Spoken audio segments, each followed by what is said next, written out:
السلام عليكم ورحمه الله وبركاته. اهلا بيكم في كورس جديد على قناه تيستنج دراجونز. انا باشمهندس امانوج عماد، سينيور سوفت وير تيستر، والنهارده هنتكلم عن المانجمنت تولز، واهم مانجمنت تول عايزين نتكلم عليها هي جيرا. بفكركم ان الكورس ده واحد من مجموعه الكورسات اللي انا بقدمها في دبلومه السوفت وير تيستنج الشامله. لو حابب تعرف تفاصيل اكتر عن الدبلومه هسيب لكم كل التفاصيل في وصف الفيديو من تحت. يا ريت ما تنسوش تدعمونا بلايك وشير للقناه، لان ده بيساعد جدا في الانتشار. وكمان ما تنسوش تشتركوا في القناه وتفعلوا الجرس عشان يوصلكم كل المحاضرات بمجرد نزولها على القناه.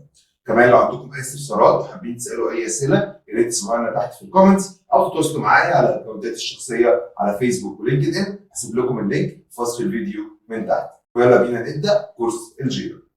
جيرا هو كورس بسيط، مهمته ان انت تعرف تتعامل مع المانجمنت تول بطريقه سهله وبسيطه. لحد ما تم تصوير الفيديو ده انا كنت مقرر ان الكورس ده هيكون عن المانجمنت تول اللي هي جيرا، ولكن خلال تسجيل الكورس ده لقيت من الافضل ان عشان الصوره تبقى كامله لكل الناس، خصوصا الناس اللي ما اشتغلتش بايديها قبل كده، ان احنا نمشي مع بعض سوفت وير تيستنج لايف سايكل كامله، وهنطبق عليها كل قواعد الاجايل، وهنطبق ده على جيرا. وده هيساعدنا اكتر ان احنا نفهم جيرا، عشان ما ناخدش الكلام بصوره نظريه من غير ما نشوف تطبيق عملي لده بعينينا. كمان هنتعلم مع بعض ازاي نقرا ونحلل اليوزر ستوري، وازاي نكتب عليها تيست كيسز، ازاي نعمل اكسكيوت للتيست كيسز دي على الويب سايت، وهنعمل ده على ويب سايت حقيقي. هنجيب ويب سايت فيه بجات وهنخش نكسكيوت التيست كيسز دي، وهنطلع البجات وهنعمل ريبورت للبجز مع بعض، وهنتكلم ايه اهم الحاجات المفروض تبقى موجوده في التيست كيسز، واهم الحاجات الموجوده في البج ريبورت، وازاي نعمل تيست كيس كويسه، وازاي نعمل بج ريبورت كويسه. وطبعا هنتعلم ازاي نضيف البجات دي على جيرا. نقدر نقول ان الكورس ده هيكون كورس عملي على المانيوال اكتر منه كورس جيرا، وطبعا ده غير ان احنا هنتعمق كمان بعد ما نخلص في كل التفاصيل بتاعه جيرا. عشان كده خلال المحاضرة دي خلونا نعرف ايه هو جيرا للناس اللي ما تعرفش يعني ايه جيرا، ونعمل اكونت عليه، ونبدأ في المحاضرة الجاية ان شاء الله نمشي في خطوات السوفت وير تيستنج لايف سايكل بالترتيب. بس قبل ما نبدأ خلوني اقول لكم عن المسابقة بتاعة الكورس ده. الكورس ده هيكون عليه 4 مسابقات باجمالي جوائز $250 امريكي. في كل اسبوع هيكون في تاسك، واحسن واحد هيعمل تاسك في الاسبوع ده هيكون ليه جايزه. الجوائز هتزيد كل اسبوع، هنبدا ب $25 للاسبوع الاول، $50 للاسبوع الثاني، $75 للاسبوع الثالث، و$100 للاسبوع الرابع. كمان الاربعه اللي هيكسبوا معانا هنختار منهم واحد عشان ياخد تدريب مدفوع الاجر لمده 3 شهور مع تيستنج دراجونز، هيشتغل فيها على تاسكات حقيقيه مع التيم بتاع تيستنج دراجونز، وده هيديله خبره كبيره جدا في الشغل. كمان التدريب ده هيكون من البيت، وزي ما قلنا هو مدفوع الاجر، يعني مالكش حاجه. المسابقه ملهاش اي شروط غير انك تكون مشترك في القناه وعامل لايك للفيديو بتاع المسابقه، وتكون شيرت المحاضره دي عندك على فيسبوك ولينكد ان. المسابقات هتكون كالتالي: احسن يوزر ستوري ودي جايزتها $25، احسن تيست كيسز ودي جايزتها $50، احسن باج ريبورتس ودي جايزتها $75، واحسن جيرا ستراكشر ودي جايزتها $100. وعشان نقدر نكمل مع بعض المسابقه دي محتاج دعمكم بالاشتراك في القناه ولايك وشير للفيديوهات لو عايزين مسابقات وكورسات اكتر. هسيب كل تفاصيل المسابقه في وصف الفيديو من تحت، وتاكد انك هتشترك في المسابقه انك محقق الشروط بتاعه المسابقه. ويلا بينا نبدا السيشن بتاعه النهارده. وات از جيرا؟ ايه هو جيرا؟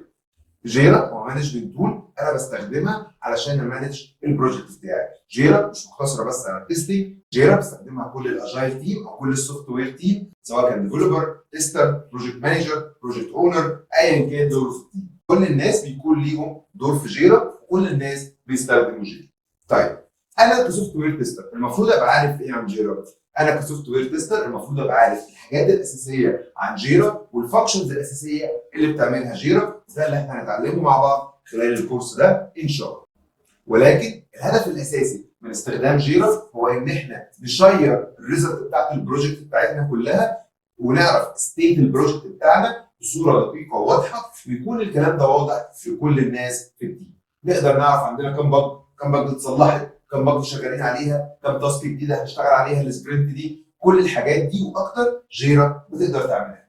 تعالوا مع بعض بقى نبدا نفصص الاوبشنات اللي جيرا بتقدر تعملها مع بعض ان جيرا هو سوفت وير بيمانج البروسيس كلها بتاعه عمليه بناء السوفت وير، سواء من مرحله الديفلوبمنت او الديزاين او التستنج او اي مرحله بيمر بيها السوفت وير، وبيشترك عليه كل التيمز. عشان كده انت في العادي مش هتعمل الخطوات اللي احنا هنعملها دلوقتي. يعني انت مش هتكريت اكونت جديد وتكريت بروجكت جديد وتكريت بورد جديده، لا.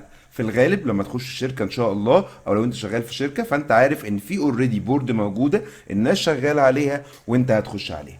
هدفنا من الكورس ده ان شاء الله ان انت لما تخش على اي بورد تقدر تتعامل معاه وتقدر تفهم كل الاوبشنات بتاعتها وتقدر تفهم كل حاجه جواها بتعمل ايه. وكمان لو انت مانجر وعايز تعدل في البورد بتاعتك او عايز تضيف اوبشنات في البورد بتاعتك، ده ان شاء الله كمان هنعمل له كفر. ولكن احنا محتاجين نعمل البروسيس دي مع بعض عشان نلاقي بحاجه نقدر نطبق عليها اللي احنا هنتعلمه مع بعض خلال الكورس ده. فانت محتاج تعمل جيرا اكاونت وتعمل بروجكت وتعمل بورد، وده هنعمله مع بعض دلوقتي. ولكن برضو حابب اكد ان ده عاده مش هتعمله في الشغل العادي، لان غالبا هتروح تلاقي البورد موجوده والتاسكات موجوده والناس شغاله وانت هتخش معاهم على البورد دي. اول حاجه هنفتح مع بعض موقع بتاع اتلاسيان، الشركه المؤسسه لجيرا. هسيب لكم اللينك في وصف الفيديو من تحت. ممكن تعمل لوجن ويز جوجل او تعمل ساين اب ويز جيميل. خليني اعمل لوجن ويز جوجل. انا كده عملت اكونت جديد، هو عمل لي اكونت بالايميل اهو. بيقول لي اختار اسم السايت بتاعك. اسم السايت ده يبقى اسم الدومين اللي انت شغال عليه او اسم الشركه اللي انت شغال عليها. خلينا نسميها تيستنج دراجونز. هدوس اجري. هيقول لك استنى دقيقه، هو بيظبط البروجكت بتاعك. هنستنى مع بعض لحد ما يخلص ويبدا يظبط لنا البروجكت ونبدا نخش نعدل في البروجكت عشان نبدا نشتغل عليه. هنا هيبدا يسالك شويه اسئله. هنا بيقول لك I am new at Jira او experience at Jira، بيبقى عايز يعرف انت اشتغلت على جيرا قبل كده او عندك experience ولا لا. لو انت اول مره تستخدم جيرا اختار new to عشان هيديك شويه تيبس وشويه معلومات كده جوه هيساعدك ان انت تفهم جيرا اكتر. انا بالنسبه لي هختار انا experience في جيرا. انا شغال على ايه؟ انا شغال على سوفت وير تيم ولا بزنس تيم؟ انا شغال على سوفت وير تيم، لان زي ما احنا قلنا جيرا ممكن تستخدمه كمان لو انت بزنس تيم. لو انت هو جيرا بيمانج التاسكات بشكل عام او بيمانج البروسيس بتاعت اي تيم بشكل عام. التيم ده سواء كان سوفت وير تيم او اي بزنس تيم تاني. بيقول لك ان التيم ده يعرف اجايل كويس ولا ما يعرفش. لو انت ما تعرفش اجايل تقول له نيو تو اجايل عشان يبدا يديك شويه نصايح وشويه حاجات مهمه للاجايل. انا بالنسبه لي هختار ان انا اكسبيرينس ويز اجايل. طيب انت هتقضي معظم وقتك ايه؟ هتعمل فيتشرز جديده، هتعمل سبورت لحاجات معينه، ولا هتصلح بجات؟ خلينا نقول ان احنا هنعمل فيتشر جديد. اخر سؤال هيساله لك هل السكادول بتاعك مضغوط ولا مستريح ولا عندك وقت مناسب؟ احنا هنقول ان احنا فليك. بالمناسبه انت ممكن تعمل سكيب لكل الكلام ده، ولكن بيفضل تملاه عشان ده بيساعدك ان انت تنهانس البروجكت بتاعك. دلوقتي محتاج اختار البروجكت نيم، فانا هسميه تيستنج دراجونز وهعمل كرييت. دي كل البرامج والاوبشنات اللي ممكن تعمل لها انتجريت مع جيرا، ودي تبقى حاجات خاصه بالشركات احنا مش محتاجين حاجه منها دلوقتي. خلينا نعمل لها كلها سكيب. دلوقتي انت بقى عندك جيرا اكاونت، انت الادمن بتاعه. كانك دلوقتي انت اسست تيم جديد وانت المسؤول عن البورد دي. هتيجي من هنا هتعمل كانبان بورد، هيبدا يجيب لك الاجايل بورد اللي احنا هنبدا نشتغل عليه. وزي ما اتفقنا ابتداء من السيشن الجايه ان شاء الله هنبدا نمشي في السوفت وير تيستنج لايف سايكل خطوه خطوه ونبدا نطبق عليها عملي على جيرا. كده نكون وصلنا لنهايه السيشن. بفكركم لو حابين تعرفوا اي معلومات عن الكورسات اللي بنقدمها هتلاقوا كل المعلومات في وصف الفيديو من تحت. اتمنى تكون المحاضره كانت مفيده ليكم واتمنى لكم كل توفيق.